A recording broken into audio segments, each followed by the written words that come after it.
मैं डॉक्टर शिखा अग्रवाल, सहाचार्य, राजकीय महाविद्यालय सुजानगढ़, बीए पार्ट 1 की क्लास में आप सभी विद्यार्थियों का स्वागत है।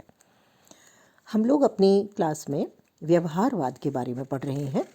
पिछली क्लास में हम लोगों ने व्यवहारवाद का अर्थ पढ़ा था, जिसमें हमने देखा था कि परंपरागत दृष्टिकोण से आगे राजनीति विज्ञान में अध्ययन शुरू होता है और हम आधुनिक दृष्टिकोण की ओर बढ़ते हैं। यानी हमने अध्ययन का तरीका बदला और उसमें हमने वैज्ञानिकता को शामिल किया और उसी में हमने और विकास करते हुए राजनीति विज्ञान में मानव व्यवहार को अध्ययन का केंद्र बिंदु व्यवस्थाओं के स्थान पर, संविधानों और केवल औपचारिक अध्ययन के स्थान पर या दार्शनिक अध्ययन के स्थान पर हमने मानव के व्यवहार के साथ साथ हमने प्रक्रियाओं का अध्ययन करना शुरू किया। वास्तव में यथार्थ में किस तरह से शासन व्यवस्था काम कर रही है, इसका अध्ययन करना हमने शुरू किया। ये हमने पिछली क्लास में पढ़ा था। आज की क्लास में हम ये पढ़ेंगे कि व्यवहारवाद के मूल लक्षण क्या हैं। व्यवहारवाद, जैसा हमने पढ़ा इसके बारे में, ये एक ऐसी क्रिया है, ये एक ऐसी स्थिति है जिसमें संस्थाओं के स्थान पर व्यक्ति और व्यक्ति समूह का जो आचरण है उसका अध्ययन किया जाएगा। अंतः अनुशासनात्मक अध्ययन इसमें किया जाएगा। तथ्यों को एकत्र किया जाएगा, तथ्यों के आधार पर अध्ययन होगा जो एक व्यवस्थित आनुभाविक अध्ययन होगा। तो इसके आधार पर हमने पढ़ा था, तो शिकागो स्कूल के विभिन्न विचारकों के विचारों को हमने पढ़ा इसमें। आज हम देखेंगे इसके लक्षण या मान्यताएं, जिसमें हम सामान्य भी मान्यताएं देखेंगे और उसके अलावा हम लोग इसमें ईस्टर्न ने क्या कहा है उसको भी हम लोग देखेंगे। सबसे पहले मूल मान्यताएं या सामान्य मान्यताएं। मूल रूप से जो इसके लक्षण हैं उसमें सबसे पहली बात जो इन्होंने कही, इन विचारकों ने मानी या इंगित की, वो है कि अध्ययन की इकाई बड़ी नहीं होनी चाहिए। अध्ययन की इकाई छोटी हो ताकि आसानी से तथ्यों का हम एकत्रीकरण कर सकें, उसका विश्लेषण कर सकें और छोटे छोटे विषयों को हम आसानी से समझ सकें। दूसरी बात इन्होंने कही कि व्यक्ति समूह के व्यवहार का अध्ययन होना चाहिए, न कि केवल संस्थाओं का अध्ययन होना चाहिए, न कि संविधान का अध्ययन होना चाहिए। और इसके आधार पर हम ये देखें कि क्या राजनीतिक नेता के कार्य भूमिका है, उसका क्या रोल है, अभिजन कैसे काम करते हैं, विधायिका के सदस्यों की अपनी क्या भूमिका है, इन सब का उसमें अध्ययन हम करें। अगला जो लक्षण या मान्यता इसकी है वो ये है कि शोध को और अध्ययन को सिद्धांत निर्माण से प्रेरित होना चाहिए। यानी हम कोई भी अध्ययन करें वो किसी सिद्धांत की तरफ हमें लेके जाए और एक सिद्धांत का निर्माण हम लोग कर सकें। इसमें Catlin, Charles Merriam, Lasswell, Herbert Simon, इन्होंने सांख्यिकीय तकनीक के साथ सिद्धांत की आवश्यकता का समर्थन किया और ये भी बात सामने आई कि सिद्धांत निर्माण के साथ साथ कार्य कारण संबंध भी होना चाहिए। अगली मान्यता इनकी है अंतर विषयक अध्ययन। अंतर विषयक या अंतः अनुशासनात्मक अध्ययन का अर्थ है हम विभिन्न विषय सामग्री को लेकर के उसके परिप्रेक्ष्य में राजनीति शास्त्र में अध्ययन करें, राजनीति विज्ञान में अध्ययन करें। क्योंकि व्यक्ति का जो राजनीतिक व्यवहार है वो अपने आप में पूर्ण नहीं है, बल्कि वो संपूर्ण सामाजिक व्यवहार का केवल एक छोटा सा हिस्सा है। तो राजनीतिक व्यवहार की व्याख्या उन सभी पहलुओं के संदर्भ में, जैसे उसका आर्थिक व्यवहार है, उसका सामाजिक व्यवहार है, उसका अन्य जैसे जिस क्षेत्र में वो रहता है वहाँ की मान्यताएं हैं, संस्कृति है, धर्म है, उसके अनुसार उसका व्यवहार है। तो उन सब के संदर्भ में उसके राजनीतिक व्यवहार का अध्ययन किया जाना चाहिए। तो ये माना गया कि अन्य विषयों के संदर्भ में राजनीति विज्ञान में अध्ययन हो। अगली बात जो इसमें उभर कर के सामने आती है वो है कि तथ्यों का अध्ययन होना चाहिए, मूल्यों का अध्ययन बेकार है, निरर्थक है। मूल्यों के लिए व्यवहारवाद में कोई स्थान नहीं था और इसीलिए लोकतंत्र, समानता, स्वतंत्रता, उनका कहना था कि वैज्ञानिक परीक्षण संभव नहीं है। हालांकि गॉस्नेल ने मतदान व्यवहार का अध्ययन किया और उस आधार पर लोकतंत्र को अनदेखा नहीं कर सकते हम लोग। तो मूल्यों के स्थान पर, नैतिकता के स्थान पर तथ्यों को ज़्यादा इन्होंने एकत्र करने पर जोर दिया। अगली बात आती है कि परिशुद्ध प्रणालियों का उपयोग हो, जिससे तालिका, ग्राफ, गणितीय मॉडल, इन चीज़ों का प्रयोग हो और उसके आधार पर एक पूर्ण वैज्ञानिक शोध की जा सके और सही निष्कर्षों को प्राप्त किया जा सके। तो गणितीय मॉडल को राजनीतिक व्यवहार पर लागू करके निष्कर्ष निकालने की बात व्यवहारवादियों ने मानी और इसी के आधार पर उनकी मान्यताएं हमें दिखाई देती है। अब हम आते हैं डेविड ईस्टन द्वारा प्रतिपादित व्यवहारवाद पर। डेविड ईस्टन ने अपना जो अध्ययन दिया उसमें उनका मानना था कि हम एक ऐसे अध्ययन को शुरू करें जिसमें मूल्यों का महत्व कम और तथ्यों का महत्व ज़्यादा हो, जिसके आधार पर मानव के राजनीतिक आचरण का जो अध्ययन है वो हो सके और उसके आधार पर हम विभिन्न राज्यों की संस्थाओं को समझें या उस देश के संविधान को या उसकी व्यवस्था को समझें। आनुभाविक अध्ययन बहुत जरूरी है। रॉबर्ट डाहल का मानना था कि व्यवहारवादियों का लक्ष्य शासन की समस्त घटनाओं को मानव के पर्यवेक्षित व्यवहार के रूप में देखना है। वे वस्तुतः वैज्ञानिक सिद्धांत और उसका सत्यापन करना चाहते हैं। तो शोध क्रमबद्ध हो, तथ्यों को इकट्ठा किया जा सके, आंकड़ों को इकट्ठा किया जा सके, वो विश्वसनीय हो और उनका वैज्ञानिक साधनों से अनुसंधान हो सके, शोध हो सके, तो राजनीति विज्ञान में हम बहुत अच्छा रिजल्ट दे सकते हैं। इस आधार पर डेविड ईस्टन ने अपनी कुछ मान्यताएं दी और इन्हें हम व्यवहारवाद का लक्षण भी कह सकते हैं, उनकी मान्यताएं भी कह सकते हैं, आधारभूत तत्व भी उनके बताए हुए कह सकते हैं। सबसे पहली बात जो उन्होंने इसमें कही वो है नियमितताएं, रेगुलरिटीज़। इनका मानना है कि राजनीतिक व्यवहार में भी सामान्य सिद्धांत को खोजा जा सकता है। कैसे खोजा जा सकता है? वो कहते हैं कि समान परिस्थिति होने पर या विभिन्न अवसरों पर व्यक्ति का जो व्यवहार है वो एक सा होता है और उस व्यवहार को हम, उसकी जो नियमितता है उसको हम ला सकते हैं सामने और उसके आधार पर हम राजनीतिक घटनाओं को समझ सकते हैं। तो ये माना गया कि मानव के व्यवहार में सामान्य सिद्धांत को खोजा जा सकता है और बहुत सी ऐसी प्रवृत्तियां हैं जो बार बार उभर करके सामने आती हैं, उनमें नियमितता होती है और उसके आधार पर हम अध्ययन कर सकते हैं। दूसरी बात जो इसमें आती है वो है सत्यापन। व्यवहारवादी मानते हैं कि मानव व्यवहार के संबंध में जो उपलब्ध ज्ञान है उसका अनुभववादी मानक के आधार पर सत्यापन किया जा सकता है। सत्यापन करना एक वैज्ञानिक विधि है। तो जो भी हमारे पास में संग्रहित या हमने इकट्ठा किए हैं आंकड़े हैं, तथ्य हैं, उनको हम सत्यापित करें, उसकी पुष्टि करें, तो ये कार्य भी आसानी से किया जा सकता है। अगर हम नियमितता को पहचान लें और उससे आंकड़े इकट्ठा करें तो उसको सत्यापित भी कर सकते हैं। तीसरी बात इसमें आई तकनीक। डेविड ईस्टन कहते हैं कि जब हम व्यवहारवादी शोध सामग्री को इकट्ठा करें और उसकी व्याख्या करें तो उसमें तकनीक का महत्व बहुत ज़्यादा है। हम ऐसे उपकरण इसमें काम में लाएं जो, और ऐसी विधियां काम में लाएं जिनके आधार पर हम सुसंगत, विश्वसनीय, प्रेक्षण योग्य सामग्री को इकट्ठा कर सकें। और ये जो सारी सामग्री है ये प्रश्नावली, सर्वेक्षण, गणितीय प्रतिरूप या मॉडल, परिष्कृत उपकरणों के प्रयोग के माध्यम से हम काम में लेंगे और उसी के आधार पर हम अपने रिजल्ट्स आगे लेंगे। चौथी मान्यता दी ईस्टन ने वो है परिमाणीकरण। व्यवहारवादियों के अनुसार जो तथ्य हमने इकट्ठा कर लिए वो स्पष्ट और निश्चित, उनको मानने के लिए हमें उसका परिमापन और परिमाणीकरण किया जाना चाहिए।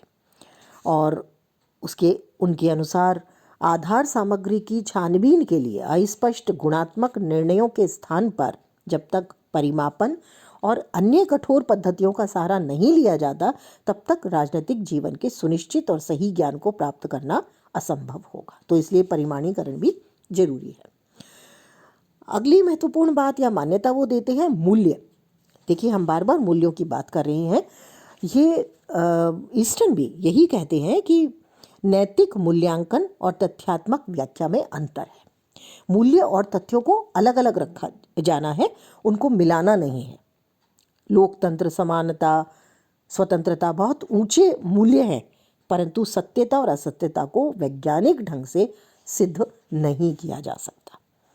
तो हमें मूल्यों को के स्थान पर तथ्यों को सबसे ज़्यादा महत्व देना है, और राजनीति विज्ञान का जो अध्ययन है वो आनुभविक प्रणालियों के माध्यम से कार्य करेगा, इसलिए नैतिक प्रश्नों से उसका कोई संबंध नहीं रह जाता।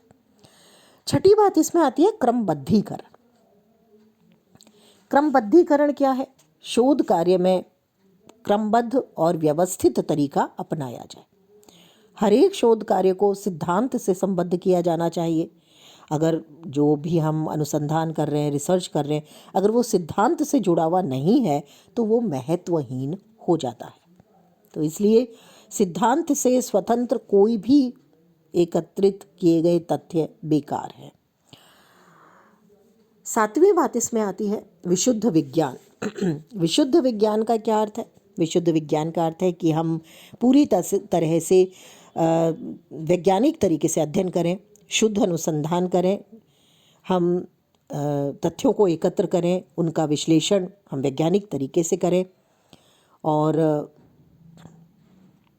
वास्तविक समस्याओं को उसके माध्यम से हम समझें। और आठवीं बात जो उन्होंने कही, इन्होंने 8 विशेषताएं इसकी बताई हैं। आठवीं बात कही समग्रता। समग्रता का अर्थ है कि मानव व्यवहार का जो अध्ययन है उसको हम खंड खंड में यानी अलग अलग भागों में नहीं कर सकते। मानव का पूरा व्यवहार एकता में बंधा हुआ होता है। जैसा हम बार बार बात करें, अंतः अनुशासनात्मक अध्ययन यानी बुनियादी एकता है। इसलिए सभी सामाजिक विज्ञान एक दूसरे से जुड़े हुए हैं, क्योंकि मानव के सारे व्यवहार, जैसे एक व्यक्ति जब वोट डालने जाता है तो उसके मतदान में या उसके वोट डालने की क्रिया में उसके सांस्कृतिक विचार भी आते हैं, वो जिस क्षेत्र में रहता है वहाँ क्या सोचा जाता है ये भी आता है, उसका धर्म, उसका सामाजिक परिवेश, उसकी आर्थिक स्थिति, ये सारी चीज़ें उसे प्रभावित करती हैं। तो ये माना गया कि मानव का जो व्यवहार है वो समग्रता में आता है, और इसीलिए जो अध्ययन है हमारा वो भी समग्र रूप में होना चाहिए। तो ये चीज़ जो है ये महत्वपूर्ण है। इस तरह से संपूर्ण जीवन के परिप्रेक्ष्य में व्यक्ति का अध्ययन किया जाए। ये तो हुई ईस्टर्न के सिद्धांत की बात। अब हम आते हैं व्यवहारवाद की आलोचना पर, क्योंकि हमने देखा कि मानव के व्यवहार को बहुत ज़्यादा महत्व देते हैं, वैज्ञानिक तरीके से उसका अध्ययन करने की बात कहते हैं। और वहीं परंपरागत जब हमने अध्ययन पढ़ा था तो उन्होंने कहा था कि व्यक्ति जो है वो दार्शनिक आधार पर कार्य करता है, और इसीलिए हमें राजनीतिक स्तर पर दार्शनिक मूल्यों को साथ लेके चलना पड़ेगा। तो दो बहुत अलग अलग विचारधाराएं एक तरह से हम लोगों ने पढ़ी है। व्यवहारवाद की आलोचना को हम अब देखेंगे। इसमें जो प्रमुख बात आती है वो है प्राविधिक तकनीकों पर, यानी जो तकनीकें हैं उस पर बहुत ज़्यादा बल इन्होंने दिया है, जबकि वास्तव में देखा जाए तो व्यवहारवादी उपागम के जो समर्थक है वो अपना सारा समय इन्हीं प्रतिमानों पर और छोटी छोटी समस्याओं में लगा देते हैं, जबकि वास्तविक समस्याओं पर ध्यान लगाना ज़्यादा आवश्यक है बजाय तकनीकों पर बहुत ज़्यादा बल देने के, क्योंकि मानव के व्यवहार को हम तकनीकों के आधार पर नहीं नाप तोल सकते। दूसरी बात आती है मूल्य निरपेक्षता संभव नहीं है। इन्होंने पूरी तरह से मूल्य निरपेक्ष अध्ययन पर, तटस्थ रहने पर बल दिया है। नैतिक आदर्शों को नहीं मानते, तथ्यों में ज़्यादा विश्वास करते हैं। क्या हो रहा है इस पर विश्वास करते हैं, क्या होना चाहिए इसको नहीं मानते। जबकि हम ये अच्छी तरह जानते हैं कि किसी भी समाज विज्ञान का अस्तित्व बिना मूल्यों के संभव नहीं है, क्योंकि समाज मूल्यों के आधार पर चलता है, और अगर हम उसे निकाल दें तो उस स्थिति में समाज में बहुत अनाचार बढ़ जाएगा, समाज के में बहुत अनैतिकता आ जाएगी, और सही और गलत का भेद भी खत्म हो जाएगा। मैक्स वेबर जैसा कहते हैं कि मूल्य निरपेक्षता ना तो संभव है और ना वांछनीय है, यानी ना तो हम मूल्यों से अलग हो सकते हैं और ना ऐसा करना समाज के हित में होगा। तीसरी जो आलोचना आती है वो है लोकतांत्रिक मूल्य व्यवस्थाओं के विपरीत है, क्योंकि इसमें व्यवहारवादी, विवेकशील, संगठन क्षमता, राजनीतिक साधनों का वितरण समान न होने के कारण संभ्रांत वर्ग का आत्मतंत्रीय शासन अनिवार्य है, ऐसा व्यवहारवादी मानते हैं। जबकि वास्तव में बुनियादी आधार जो है किसी भी शासन का, वो है सामान्य जनता की विवेकशीलता में विश्वास। तो उसको भी ये नहीं मानते हैं, तो इसलिए ये लोकतांत्रिक मूल्य व्यवस्था के प्रतिकूल है, उसके अनुसार नहीं है। अगला आता है अनुभववादी जो धारणा है वो एकांगिक है। हम ये माने कि केवल हम किसी मानव के व्यवहार का अध्ययन करके और उसके बाद हम सारा निष्कर्ष निकाल लेंगे, तो ये संभव नहीं है, क्योंकि किसी एक व्यक्ति का अनुभव अपने आप में पर्याप्त नहीं है, बल्कि व्यक्ति को सदैव अन्य लोगों के ज्ञान और अनुभव का लाभ भी उठाना चाहिए। तो इस आधार पर अनुभववादी विज्ञान एकांगिक हो जाता है। अगला आता है बंद समाजों के अध्ययन के लिए अनुपयुक्त है। बंद समाज का अर्थ क्या है? जहाँ अधिनायकवादी व्यवस्थाएं हैं, जहाँ निरंकुश व्यवस्थाएं हैं, वहाँ हम वैज्ञानिक तरीके से अध्ययन नहीं कर सकते, क्योंकि वहाँ पर किसी भी प्रकार का सर्वेक्षण करने की अनुमति नहीं मिलेगी, वहाँ पर लोग अपनी बात को खुलकर नहीं कह सकते। तो उसी स्थिति में वहाँ पर इस तरह का अध्ययन करना बिल्कुल भी संभव नहीं होगा और रिजल्ट्स भी गलत आएंगे। अगली बात आती है राजनीतिक व्यवहार का मापन संभव नहीं है। राजनीतिक व्यवहार के संबंध में तथ्य और आंकड़े इकट्ठे नहीं किए जा सकते, क्योंकि मानव के व्यवहार का नापतोल नहीं हो सकता। उसको आज हम व्यक्ति क्या सोच रहा है और कल वो क्या सोचेगा, इसका मापन हम नहीं कर सकते। आज व्यक्ति ने हमें जो बात कही है सर्वेक्षण में, ज़रूरी नहीं है कि आज से 10 दिन बाद वो अपनी बात पर टिका रहे, वो बात को बदल भी सकता है। तो ऐसी स्थिति में जो वस्तु स्वभाव से अनिश्चित और अमापनीय है, जिसको नापा नहीं जा सकता, उसे हम किसी गणितीय मॉडल के रूप में प्रस्तुत नहीं कर सकते। तो आलोचक कहते हैं कि ये संभव ही नहीं है कि हम राजनीतिक व्यवहार को नाप लें। इसके अतिरिक्त जो अन्य पद्धतियां हैं अध्ययन की, उन सब को अस्वीकार कर देते हैं, जो कि उचित नहीं है।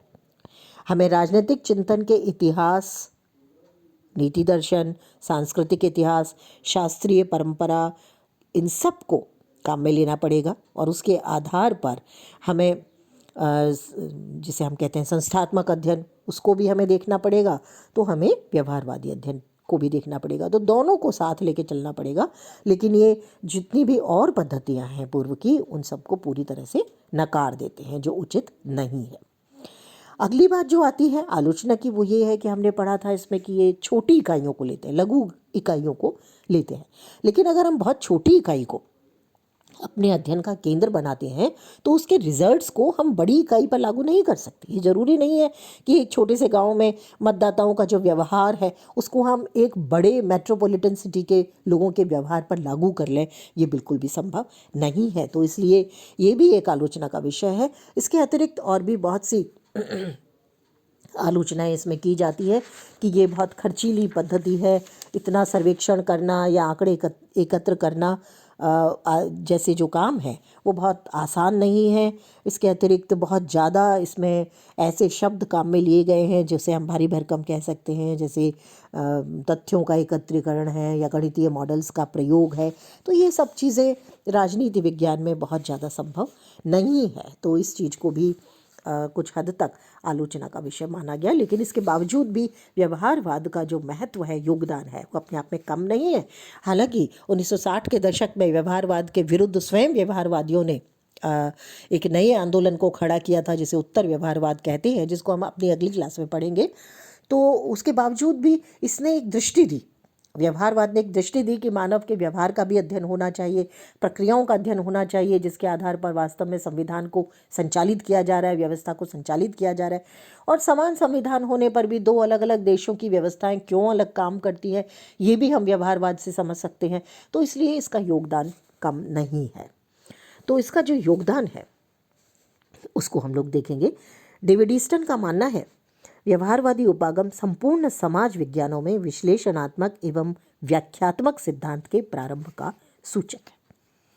सबसे पहला जो इसका योगदान या महत्व है वो है राजनीति विज्ञान के लक्ष्य, स्वरूप, विषय क्षेत्र और पद्धति विज्ञान सभी को इसने बदल दिया और इससे राजनीति विज्ञान बन गया ये, बल्कि राजनीति का विज्ञान भी बन गया। इसको हम आसानी से समझने लगे वैज्ञानिक तरीके से, साइंस ऑफ पॉलिटिक्स हो गया है। दूसरी बात आती है कि राजनीति में इसने न केवल सुधार किया बल्कि उसका पुनर्निर्माण भी किया और इससे नए मूल्य, नई भाषा, नई पद्धति और नए लक्ष्य राजनीति विज्ञान को मिले। तीसरी बात इसमें आती है जो उसका महत्व बढ़ा देती है, वो है व्यापक दृष्टिकोण हुआ। राजनीति विज्ञान में हमने व्यापक दृष्टिकोण को लिया, अन्य सामाजिक विज्ञानों से संबंध बना और उसके संदर्भ में राजनीतिक अध्ययन को किया जाने लगा।